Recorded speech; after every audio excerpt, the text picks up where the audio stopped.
Today, you're going to see me demonstrate several different types of ways to play with dominoes.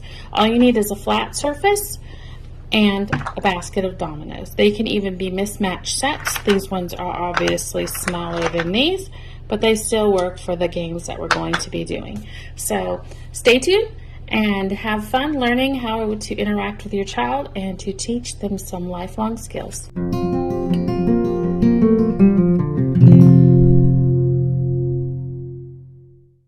On this episode of Because Life is for Learning, we're going to play dominoes, but not regular dominoes. We're going to use dominoes in a different way to help your kids recognize numbers and to play some games and to use some strategy thinking. So I've laid out some dominoes face down, and we can play match with this, just kind of like you do you're matching to picture objects or playing cards. So if I turn this over, I have 9 and 7. So I can use either the 9 or the 7, and I can pick another domino, and I have 9. So we would call that a match. We're just trying to get the kids to recognize that 3 groups of 3 is 9. And the other ones don't have to match. As long as 2 of them match, they can keep those. And then we would do it again, flip one over. This was 5 and 9. And then they have to say each side of the domino. And if they don't know it, they're allowed to count, and that's totally acceptable. Ooh, this one matches too. This was 5 and 1. So we can have matched the 5 and 5. We're trying to get them to see those numbers and have instant recognition of those numbers. The second game that we can play with the dominoes, you do it the same way. You lay them all face down, and what you're going to do, we're going to play 0 through 9. And how this works is you flip one over and you say, oh, 0. This gets to go into my pile. We don't worry about what's on this side. We have a 0. Now I need to focus on finding a 1. Obviously, you would take turns back and forth, and we're going to flip this one over. This is a 3 and an 8, so we can't do that because we're looking for a 1 to go right here. So we'd flip it back, and it kind of is like memory. So I'm going to try another one. We have 5 and 9. Nope, can't do that. We have to do it in order. Let's see if we can find a 1. Nope.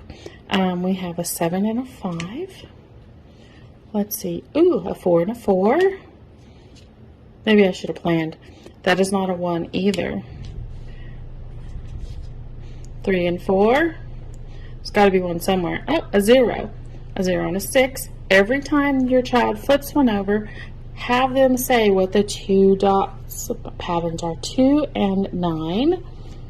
Maybe there's a 1 in here somewhere. I've already done that one. 1. So here's a 1, and I can put this here. And now we have 0, 1, and next we would find a 1 with a 2. But each one they flip over, they need to say 1 and 5 or 0 and 9. So that is another way, and it's a quick game.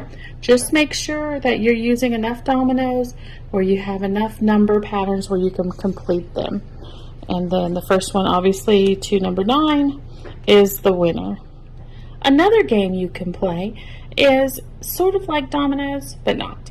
You say this is all the dominoes, you divide them in half, and then you have the 1. So we have the other half over here. So that's the child's, and this is your pile. And then we have the spare, and you flip it over. This is we're going to call matching. Every domino you flip over, you need to say 0 and 9. And so that they eventually see that every time they don't have to go 1, 2, 3, 4, 5, 6, 7, 8, 9. Every game works on number recognition by the dots. So I go first. I can actually flip them all up and look at them. So, but you don't want your opponent to see what you've got. They can do the same, and I can look, and I'm going to find a 0 or nothing and match it that way. And then they're going to match something over here. See, I'm just going to turn them over till I find a match. A 9 and a 9. This is sort of similar to regular dominoes, but we're making it easy where there's not a lot of rules. Like this could be here, here, here, here, or here, or anything like that. You can, if, here's another 9. I can come off here. I cannot come off here because every domino this one touches has to match the dot pattern. Okay, and we make sure your child is saying 5 and 9. And if they do this, you say, does this match? And they're going to go, no, which is good because then they see that there's a difference there. Okay, even if they can't count very well yet, they can at least see the difference. They don't need to know the difference between the 2 and the 9, obviously a 7, but there you go. So you can play this. If you have more dominoes than this, I have an entire basket, the game can go pretty much take over the table or the floor. So that's fun also. Another way to use dominoes is to stack them up on their ends, place on a surface like a book, a table, or a tile or a vinyl floor. I have it on some paper on the table here. This works not on number recognition because we're not even paying attention to the numbers on the dominoes themselves. We are working on our fine motor skills and placing these close enough together but not too far apart so we can make the cascading dominoes that most of us did as children. So and then you teach them to touch this, they can make simple S shapes, straights, lines, it doesn't matter.